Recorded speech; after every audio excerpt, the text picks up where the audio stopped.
뾰족하면 잘 부러지고 어디 막 스타킹 고나가고 지랄년 삐 뭐야 이 먼지는.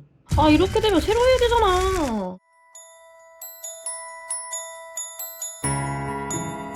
안녕하세요 여러분. 네일리스트계의 핵질이 시원하다입니다. 저번에 1편 영상에서 손상된 손톱을 건강하게 자랄 수 있게 하는 컨텐츠를 찍었었잖아요. 그 컨텐츠에서 필인이라는 컨텐츠를 찍겠다는 말을 했었어요 제가. 그래가지고 이 손톱을 들고 왔어요. 지금은 그때 발랐던 글리터는 다 지운 상태고요. 여기는 제가 하도 집안일을 해가지고 아예 다 쏘고프를 다 해놓은 상태고, 이거는 필링까지 싹 다 완료한 손톱입니다. 엄지손톱도 마찬가지고요. 이렇게 지금 여기는 쏘고프는 아니고요. 컬러만 지운 상태, 아니면 탑젤만 지운 상태라면, 여러분들께서 저의 1편을 따라하신 분들 같은 경우에는 이 상태가 되시겠죠? 아무것도 하지 않은 상태예요. 케어도 안 했고 이렇게 여기만, 여기 자라나온 부분 보이시죠? 여기 이렇게 채운 방식이에요. 티가 나나요? 저는 집안일도 하고 해야 될 일이 많아서 손톱이 길면 조금 곤란한 부분이 있어가지고 스퀘어 쉐입으로 살짝 잡아 놓은 상태입니다. 지금부터 이렇게 필링하는 방식을 보여드릴 거예요. 이쪽은 파일링을 하는 방식을 보여드릴 거고요. 이쪽은 제가 드릴로 하는 방식을 보여드릴 거예요. 그리고 이쪽은 1편을 복습하는 방식으로 보여드릴 거예요. 고고! 우선 케어는 하지 않는 게 좋습니다 여러분. 왜냐하면 파일링을 할 때 이 큐티클에 자극이 되기 때문에 케어는 보이시는 경계, 이 턱 부분을 갈아내기 전에 케어를 하는 게 좋으실 것 같아요. 일단은 우리 손톱 맞춰야겠죠? 쓸데없는 길이를 잘라내줍니다. 만약에 손톱을 기르고자 하시는 분들은 굳이 이 과정이 필요 없겠죠? 쉐입만 다듬으시면 됩니다. 이렇게 자르시고 쉐입을 다듬어줍니다. 우드 하이를 사용할 거예요. 재밌는 바이올린 시간. 사이드도 확실히 이렇게 딱 제껴가지고 살을 당겨서 제껴주세요. 확실히 확 들어가게끔 이렇게 제껴서 사이드도 예쁘게. 근데 여기는 확실히 제끼고 싶지만 아무래도 셀프 네일을 하다 보면 힘들어요. 그죠? 어쩔 수 없어. 어느 정도 쉐입이 다듬어졌으면 좀 볼록한 부분들이 있겠죠? 이렇게. 이것도 이렇게 일자로. 파일링은 일자로 대시고 이렇게 쭉 당겨줍니다. 이렇게 계속. 살짝 낮춰줍니다. 뾰족하면 잘 부러지고 어디 막 스타킹 고나가고 지랄년 삐 그러니까 예쁘게. 그런 다음에 파일을 이렇게 고쳐 잡으신 다음에 파일을 살짝 세우세요. 이렇게 눕히지 마시고 살짝 옆으로 보면 이렇게 살짝 세운 다음에 여기 파일의 요 끝부분만 닿는다는 생각으로 살짝 경계 부분만 살짝 쳐내세요. 이 자라나온 부분과 여기랑 경계를 맞춘다는 느낌으로 살짝 이렇게 쳐내세요. 보이시나요? 이렇게 턱 갈리는 거? 턱 갈리는 거 보이시나요? 이렇게 살짝 이렇게 세우신 다음에 끝으로만 내가 갈고자 하는 부분만 싹싹, 여기를 가시는 게 아니라요, 요 윗부분만 가시면 여기도 같이 갈려요. 무슨 뜻인지 아시겠죠? 여기를 간다고 생각하시면 여기까지 같이 갈리거든요. 그러니까 여기를 가신다고 생각하시면 얘도 같이 쳐내져요. Understand? 이거를 네일학원 다니시는 분들도 아시면 좋은 게 TV드랩이라는 국가고시 팁턱 가는 거 그렇게 하시면 좋아요. 이렇게 어느 정도 갈렸죠? 이렇게 저쪽 이래 갈리면은 전체적으로 파일링을 이렇게 사사사사사사 들어가서 예쁘게 모양을 잡아줍니다. 파일링은 최대한 파일을 길게 잡을수록 좋아요. 길게 이렇게 길게 훅 이렇게 내가 말하고도 웃겨. 이렇게 이렇게 짧게 쓰면은 내 팔만 아파. 그냥 차라리 이렇게 길게 한번 싹 스쳐 지나가는 게 훨씬 빠르고 좋습니다 여러분. 길게 한번 싹 스쳐 지나가 주세요. 이렇게 부드럽게 우아하게. 두껍죠? 여기 이렇게 당연히 베이스랑 이렇게 쌓여 있으니까 여기도 이렇게 길게 지나가면서 두께를 좀 없애줍니다.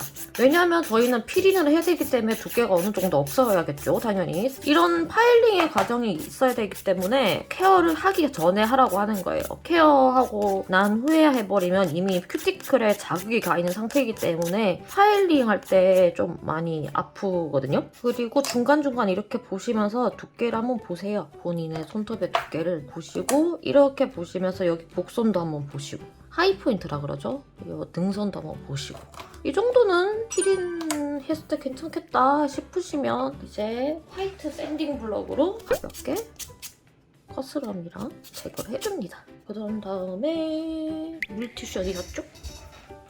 이렇게 경계가 여기는 어쩔 수 없어요. 왜냐하면 젤이 쌓인 부분이랑 이렇게 됐고 짠 이제 여기 드릴로 이렇게 돌아왔고요. 제가 지금 이 드릴을 비트가 정확하게 기억이 안 나요. 어쨌든 소고프 비트인데요. 속도는 10만 RPM이라고 해야 되나? 그 정도로 맞춰주시고요. 시작을 해볼게요. 제가 흡진기를 안 키는 이유는 유튜브로 찍기 때문에 찍기 위해서 사실은 흡진기를 키시는 게 가장 좋죠. 드릴을 할 때는. 그리고 흡진기가 만약에 없으시다. 그럼 꼭 마스크를 끼세요. 여기서는 이제 일단 두께부터 살짝씩 갈아주세요. 사실은 지지대가 있어야 되지만 지지대가 없어서 이렇게 엄지손톱에 받치고 드릴을 보통 하는 편이거든요. 셀프로 할 때는. 그리고 드릴은 한 곳에 오래 놓으시면 절대 안 돼요. 발열감이 있기 때문에 계속 이렇게 슥슥슥 가볍게 힘주지 않고 지나가야 되세요. 어느 정도 두께가 지웠다 싶으시면 끝에 이제 경계 부분 드릴을 이렇게 세우세요. 끝을 세우신 다음에 경계 부분을 아까도 말했듯이 파일링 할 때처럼 여기를 없애는 게 아니고 여기를 쳐내는 거예요. 이렇게 쳐내는 거예요. 이렇게. 보이시죠? 이 떨어져 나가는 거. 표면 정리는 정확하게 말하면 여기 있는 끝에 둥근 부분으로 아주 가볍게 쓱 지나가세요. 이렇게 쓱 이렇게. 이렇게 물티슈로 싹 닦아주시면 똑같이 이렇게 그라데이션이 생깁니다. 그러면 어떻게 되겠어요? 여기는 이제 똑같이 이렇게 베이스가 있고 여기는 베이스가 없고 여기도 베이스가 있고 베이스가 없고 이렇게 케어까지 다 마치고 왔고요. 이제 여기서부터 이렇게 베이스를 차례차례 발라갈 거예요. 전 언제나 그랬듯이 부스터 베이스를 바를 거고요. 붓으로 바를 겁니다. 원래 이렇게 생긴 병입니다. 열면 이렇게 짤동한 붓으로 되어 있어요. 이런 식으로 꾹꾹꾹 여기서부터 끝에서부터 이렇게 채워서 얇게 펴바르세요. 붓을 이렇게 밀어서 젤을 밀어서 이렇게 넣으세요. 큐티클까지 이렇게 밀어서 넣고 떼세요. 살짝. 똑같이 떼시고 그리고 여기는 떼시고 나머지는 이렇게 펴바르줍니다. 가볍게. 펴바르는 거는 그냥 대충 일단 펴발라놔요. 지금은 원콧이니까. 대충 이렇게 펴발라졌죠? 그러면 이것만 해도 이미 이렇게 턱이 어느 정도 없어졌죠? 두 번째로 이제는 조금 양을 어느 정도 떠서 그냥 보통 베이스 바르는 것처럼 꾹꾹꾹꾹 눌러서 바를 거예요. 얇게. 이렇게 채워서 그 다음에는 어떤 과정을 거칠 거냐면 오버레이라는 걸 거칠 거예요. 첫 번째 단계에서는 거치지 않았지만은 사실은 이 과정을 거치는 게 조금 더 손톱을 보호하고 손톱의 모양을 예쁘게 잡아주는 데 도움이 되거든요. 저는 이렇게 아이즈미 멀티젤 1번을 사용할 거고 여기 똑같이 가운데 이렇게 올려주세요. 이거 맞춰주시고요. 주로 이렇게 끌고 가면서 채워줍니다. 저번 컨텐츠에도 말했었지만 붓으로 젤을 끌고 가신다고 생각하시면 돼요. 붓으로 바른다는 느낌이 아니라 젤을 끌고 간다? 옆에서 보시면 끌고 갑니다. 이렇게 끌고 가요. 이렇게 끌고 가죠. 계속 이렇게 옆으로도 이렇게 계속 이렇게 이동할 거예요.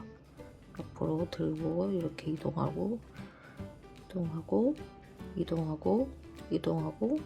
모자라도 상관없어요. 다시 퍼면 되니까 최대한 있는 젤을 가지고 이용을 할 거예요. 사실은 저는 이렇게 옆으로 하진 않지만 보여드리기 위해서 이렇게 하는 거니까 여러분들은 옆으로 누워서 하는 거는 이렇게 사이드 채울 때만 옆으로 누워서 하시면 되세요. 사이드 채울 때가 아니고 옆으로 할 때는 이렇게 빛반사를 이용해서 동그랗게 이어주는 걸 봐야 되기 때문에 정면을 보고 하는 게 더 좋겠죠. 모양을 더 예쁘게 다듬어야겠다. 뭐야 이 먼지는.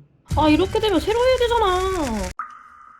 젤을 끌고 와서 최대한 빛과 모양을 만드는 작업을 해주세요. 이 작업을 정식 명칭으로는 포름 잡는 법이라고 해요. 이 작업을 거치면 손톱 모양도 예쁘게 잡히고 풀콧 작업도 되게 예쁘게 하실 수 있어요. 사실은 이 작업이 손톱도 보호하고 컬러도 예쁘게 바르게 해주고 하는 좋은 작업이라고 생각하는데요. 시간을 많이 잡아먹어요. 샵에서는 잘 쓰지 않는 방법이긴 해요. 저도 아트 예쁘게 하는 거 좋지만 아트보다 이런 기초를 더 탄탄하게 해놓는 작업? 기초가 이쁘면 무슨 아트를 해도 예뻐요. 샵 할 때도 손님들이 왜 이렇게 기초를 오래 하지? 케어를 오래 하지? 건물 지을 때도 여러분 어쨌든 이렇게 오버레이까지 해서 이미 2단계에서 두께를 만들어 놨기 때문에 컬러는 얇게 바르셔도 상관이 없어요. 발색이 좋은 컬러 같은 경우는 원컷으로 끝내셔도 되겠죠? 그리고 손톱이 정말 이렇게 얇으신 경우 이렇게만 해놓으셔도 일상생활에 지장이 정말 없으세요. 그리고 자, 이제 여기는 1탄의 복습. 1탄의 복습이니까 좀 빠르게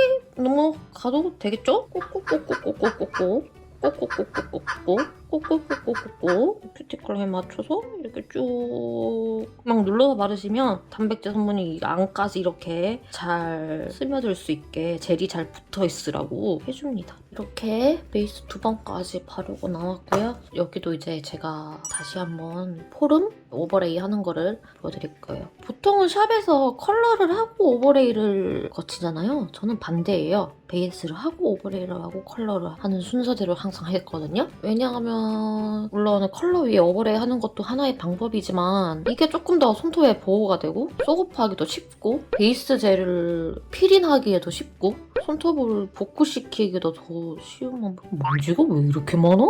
그래서 저는 이 방법을 더 선호를 합니다. 사실 정말로 이 방법을 더 훨씬 더 권해드리고 싶어요. 진짜 컬러 위에 오버레이 하지 마시고 베이스 위에 오버레이 먼저 하시고 컬러를 바르시는 거를 정말 더 추천드려요. 아까도 말했듯이 이렇게 동그랗게 트신 다음에 큐티클 라인을 이렇게 어느 정도 이렇게 맞춰주시고 저는 이제는 사이드를 아까는 젤 끌어당기는 거 보여드렸으니까 정면에서 이제 하는 거를 보여드릴게요. 사이드도 이제 정도 맞춰주셨고 젤을 멱살 잡고 끌고 다니는 거예요. 이것도 처음엔 잘 안 돼요. 저도 처음부터 잘 되지 않아요. 지금도 잘 안 돼요. 항상 성장해 나가는 컨텐츠. 그리고 이렇게 보시면은 빛이 이렇게 예쁘게 이어지는 거 보이시죠? 빛이 이렇게 예쁘게 이어지는 거를 보셔야 된다는 거. 물론 사이드도 이렇게 예쁘게 나오면 이렇게 보시는 것도 중요한데 이쁘게 이어지면 이게 잘 됐다는 증거예요. 그것만 보셔도 충분해요. 이번 거 좀 잘 된 것 같아요. 이렇게 사이드 그냥 흘러나온 거 이렇게 싹 닦아주시고 싹 닦고 다른 데 흘러나온 데 없죠? 예쁘게 나왔으니까 빠르게 굽시다. 오! 제가 사실은 손님들한테도 맨날 파괴왕이라고 실수하다가 맨날 뭐 떨어뜨리고 이렇게 해서 미디엄으로 젤도 닦고 제 새끼손가락도 같은 방법으로 이미 해줬거든요. 이렇게 해서 피링까지 딱 오버레이까지 하면은 모든 피링이 딱 완료됐습니다. 아까 그 손톱 어디 갔죠? 여러분 티 나세요? 티 나나요 여러분? 이렇게 해서 기장을 기르시는 분들은 쭉쭉쭉 기르시면 되고요. 저 같은 경우에는 집안일도 하고 있고 어머니가 조금 아프셔서 간병을 제가 하고 있거든요. 간병하기에는 좀 긴 손톱 아시잖아. 불편해, 힘들어. 그래서 긴 손톱이 힘들기 때문에 저는 이 정도 선에서 마무리를 하려고 합니다. 여기까지가 필이고요. 보너스로 포름 잡는 법. 이렇게 손톱에 이렇게 모양을 예쁘게 잡으면서 오버레이 하는 법을 알려드렸어요. 그리고 젤을 끌고 다니는 법. 저도 완벽하게 하는 사람은 아니지만 항상 네일은 기초가 중요하다는 거. 그리고 컬러 위에 오버레이보다는 베이스 위에 오버레이를 하면서 필인 방식으로 채워나가는 게 훨씬 좋다는 거. 손톱이 약해졌을 때는 항상 이렇게 젤을 올려놓는 게 더 일상생활에 편하다는 거. 도움이 되셨다면 좋아요와 구독 아시죠? 좋아요와 댓글 구독 부탁드립니다. 그럼 여러분 빠이.